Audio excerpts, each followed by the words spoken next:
کچھ درویش ہیں، درویش اللہ والے، جنہوں نے واقعی بند کیا ہوا ہے اپنے اوپر خواہشوں کا دروازہ۔ وہ کہتے ہیں نہیں دروازہ نہیں کھولنا ورنہ یہ دوبارہ بند نہیں ہوتا۔ یاد رکھ لینا، کچھ درویش ہیں جنہوں نے اپنے اوپر دروازہ، خواہشات کا دروازہ اپنے اوپر وہ نہیں کھولتے۔ ایک سلطان یحییٰ نام کا بادشاہ گزرا ہے، عرب کے کچھ حصوں کا حکمران تھا، تو اس کو بڑا شوق تھا لوگوں کو بانٹنے کا۔ دو قسم کے لوگ ہوتے ہیں نا، کچھ کو جمع کرنے کا شوق ہوتا ہے، کچھ کو شوق ہوتا ہے کوئی روٹی کھا لے۔ حضرت ابراہیم علیہ السلام بغیر مہمان کے کھانا، کچھ ایسے بھی ہوتے ہیں جن کے گھر بندہ چلا جائے تو پتیلی پہ ڈھکنا دے لیتے ہیں۔ اپنا اپنا فرق ہے نا جی، ہر آدمی کا اپنا اپنا ذوق ہے، منت کرتے ہیں کسی کی۔ مجھے بڑی بات پسند ہے شیخ سعدی کی، قرضے لے لے کے مہمان نوازی کرتے تھے۔ ایک دن سارے مقروض کٹھے ہو گئے، کہنے لگے بابے پیسے دے۔ بابا جی کہتے ہیں وہ پیسے مانگ رہے ہیں، مجھے ٹینشن ہے کہ انہوں نے کھوایا کچھ نہیں، مجھے پریشانی لگی۔ ایک بچہ کوئی چیز بیچ رہا تھا، وہ کھیل مرونڈا نہیں بیچتے بچے، وہ بیچ رہا تھا تو آ گیا، تو کہنے لگا لینی ہے، تو بابا جی کہنے لگے میرے مہمانوں کو کھلا دے ساری۔ بچہ بھی راضی ہو گیا کہ سارا اکٹھا ہی گاہک مل گیا، تو سارا جب کھلا دیا کہنے لگا پیسے، تو شیخ سعدی فرمانے لگے تو بھی بیٹھ جا، یہ سارے پیسے لینے آئے ہوئے ہیں، بیٹھ جا، ان کے پیسے انہیں ملیں گے تو تجھے بھی۔ تو بچہ رو پڑا، رویا، کہنے لگا میں تو یتیم ہوں، 4 بہنیں چھوڑ کے آیا، اماں کی دوائی بھی لے کے جانی، مجھے تو پیسے چاہیے۔ بچہ رویا تو شیخ سعدی کا ایک مرید آیا، اس نے لا کے نظر پیش کی، کہ حضور یہ نذرانہ ہے، 400 دینار لایا۔ تو حضرت سعدی نے سب کو دیے، بچے کو بھی دیے، سب لوگ چلے گئے۔ تو ان قرض لینے والوں میں سے ایک بندہ سمجھدار تھا، حضرت سعدی کے پاس آ کے کہنے لگا بابا سمجھ نہیں آئی، ہم برسوں سے لینے آ رہے تھے، مل نہیں رہے تھے، کتنے مہینوں سے مانگ رہے ہیں نہیں مل رہے تھے، آج فٹافٹ مل گئے۔ تو شیخ سعدی بزرگ تھے نا، تو بزرگوں والی بات کر گئے، کہنے لگے تم میں رونے والا کوئی نہیں تھا نا، پوری مجلس میں ایک بھی رونے والا ہو تو سب کا کام بن جاتا ہے۔ رونے والا عاشق دا کم رونا توڑنا، اے بنا رویو نہیں منظوری، بنا رویو نہیں منظوری، تے بنا رویو نہیں منظوری، عاشق سدا ہی ہوندا رہندا، پاویں وصل ہوئے تے پاواں دوری کا۔ رونے والا ایک آ گیا ہے تو سب کا کام بن گیا ہے۔ تو کچھ لوگوں کو شوق ہوتا، بادشاہ کو، سلطان یحییٰ عرب کے کچھ حصوں کا بادشاہ تھا، شوق بڑا تھا لوگوں کو کھلانے پلانے کا، بڑا شوقین تھا، بڑا بانٹتا تھا، اور کئی دفعہ معاذ اللہ اس پر فخر بھی کرتا تھا جو نہیں کرتا، تکبر سے بھی کہتا تھا بڑی جائیدادیں آؤ جس نے لینا ہے، تکبر بھی کرتا تھا معاذ اللہ جو نہیں کرنا چاہیے تھا۔ ایک دن جامع مسجد کے باہر کھڑے ہو کے نا بانٹنے لگا، کوئی فقیر آیا تو ایک مٹھی بھر کے اشرفیاں دے دی، کسی کو سونا دے دیا، کسی کو چاندی دے دی۔ ایک درویش بابا جی کونے میں بیٹھے ہوئے، اسی کسی دے کچھ بھی نہیں لگ دے، کوئی ضرورت نہیں، کونے میں بیٹھے۔ آپ یقین کریں، آپ تھوڑا سا رخ ادھر کریں، دنیا پیچھے پیچھے ہو جاتی ہے۔ اگر آپ پیچھے بھاگیں گے تو آگے دوڑ کے بھاگیں گے۔ یہ مزاج ہے قوم کا، کسی کا حال پوچھ لیں وہ بگڑ جاتا ہے، کہتا ہے مجھ سے کوئی کام ہوگا تبھی تو پوچھا ہے، اور آپ چپ کر جائیں، خاموش ہو جائیں، یہ بھی بڑی مصیبت ہے کہ پیار کر لیں تو اس کا بھی نقصان دیکھنے میں آتا ہے، کہتے ہیں پتہ نہیں میرے اندر کیا لالچ ہے، کیا خوبی ہے جس وجہ سے مجھ سے اتنی محبت ہو رہی ہے۔ وہ بابا جی کونے میں توجہ ہی نہیں کی، جب توجہ نہ کی تو سلطان کی توجہ خود بخود ہو گئی۔ سلطان یحییٰ کہنے لگے بابا کوئی قابل توجہ آدمی ہے، سب لوگ لائنوں میں لگے ہوئے بھاگ رہے ہیں، بادشاہ آیا ہے، یہاں تو شادی پہ کھانا کھل جائے تو بڑے بڑے امیروں کا پتہ چل جاتا ہے کہ بننے کیا لگا ہے، کہتے پتہ نہیں دوبارہ چھوٹے گوشت کی ٹرے آئے گی کہ نہیں آئے گی، اور اتنا سارا رکھ لیتے ہیں کہ المان والحفیظ، بڑے بڑے امیروں کے پول کھل جاتے ہیں، پتہ چلتا ہے کتنے تگڑے امیر ہیں۔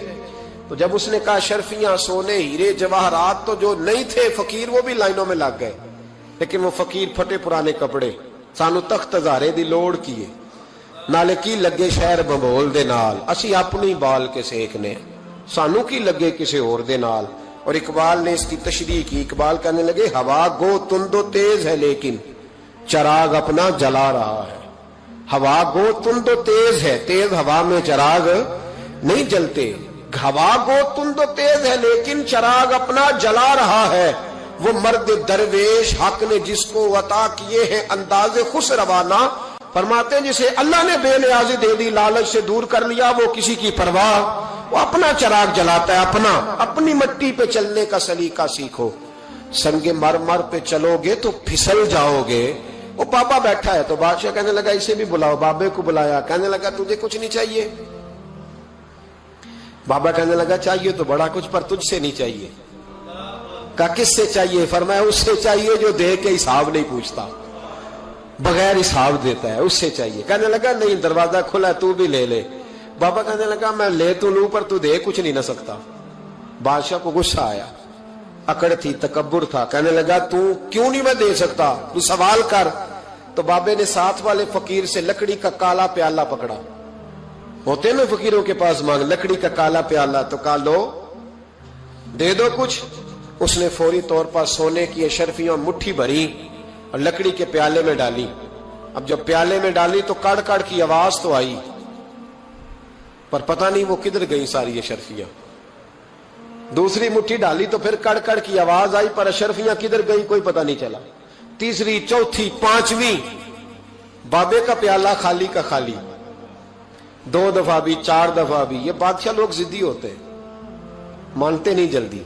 جو کہ کسی نے بتا دیا ہوتا ہے نا سارا کچھ تم ہی ہو, اڑ جاتے. ہاں جو جس منصب پہ بھی بادشاہ ہوتا ہے اڑ جاتا ہے. اس نے کہا میں بھی ضدی ہوں, پیالہ بھر کے چھوڑنا ہے. ایک بوری منگا لی, دوسری منگا لی, تیسری منگا لیا. بابا خوش ہے, مطمئن ہے, چلو ڈالو, تم نے کہا تھا ملے گی. اب وہ مٹھی ڈالتا, کبھی اشرفیاں, کبھی ہیرے, کبھی چاندی, پر پتہ نہیں کدھر جاتی. بالآخر آہستہ آہستہ بیک ہونے لگ گیا.